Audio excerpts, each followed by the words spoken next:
Jesus, if I can just touch your robe, I know I will be healed. Miracle of the Woman of Issue of Blood explained.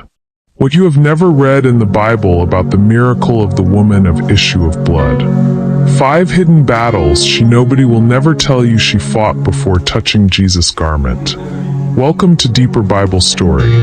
This story focuses on realism, faith, and raw humanity. The woman of issue of blood. If you smelled her, you wouldn't have let her near Jesus. But heaven did. They say faith moves mountains. But what if the mountain is inside you? What if before you ever reach God, you have to wrestle through shame, stink, weakness, rejection, and people who think that you don't belong? The Bible tells us that a woman with an issue of blood was healed when she touched the hem of Jesus' garment. But what the Bible didn't record was what she had to survive just to get close enough. This isn't a story about instant miracles.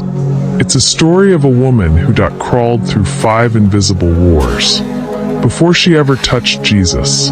Battle number 1, weakness. Her body was failing, not her faith. 12 years. 12 years of nonstop bleeding. Not a nosebleed. Not a scratch.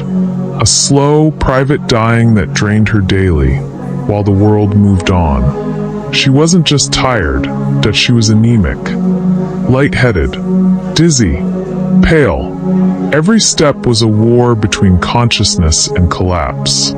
You think she walked up to Jesus like some bold warrior? No, she staggered. She crawled. She bled. She almost didn't make it. Battle number 2. The crowd wasn't helping. They were in her way.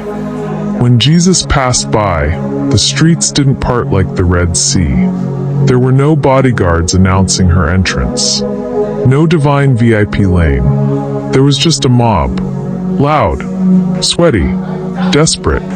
Thousands of feet, pushing, elbowing, shouting. She was a woman. A bleeding woman. According to the law, she was unclean. She shouldn't have even been outside. But she came anyway. She didn't just press through the crowd. She pressed through culture, through religious judgment, through men 3 times her size who would have knocked her down if they knew who she was. They wanted healing too, but they had strength. She had desperation. Battle number 3, self-esteem. She had none left. She hadn't been touched in 12 years. No hugs, no embraces, no invitations, just whispers, judgmental glances, neighbors crossing to the other side of the road. She was that woman. Don't get too close. She's cursed. Her sin must have caused this. God has forgotten her. Imagine believing God still could heal you, but wondering if he would. Imagine praying for years and hearing nothing. She didn't feel worthy of a miracle. She just risked everything to steal one. Battle number 4, her body stank. And everyone knew. Let's talk plainly. This wasn't just a health condition. It was humiliating. She bled constantly. She didn't have access to modern hygiene. She probably hadn't entered a synagogue in a decade. She may have gone days without changing her garments, because she had sold everything just to survive. You think you would have let her touch you? Would have welcomed her into your pew? Be honest.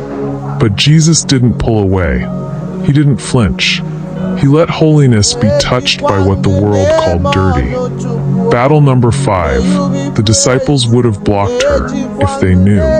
Peter, James, John. They were loyal, yes. But let's not pretend they were soft. They rebuked children. They told people to be quiet. They tried to protect Jesus from the crowd, not for the crowd. If they had known who she was, unclean, bleeding, disqualified, they probably would have stopped her. But she didn't ask for permission. She snuck past them like a thief in the temple.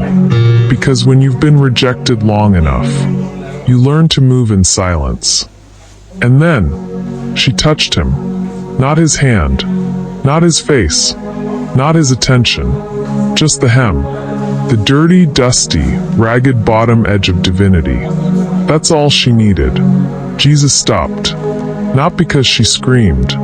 Not because she begged.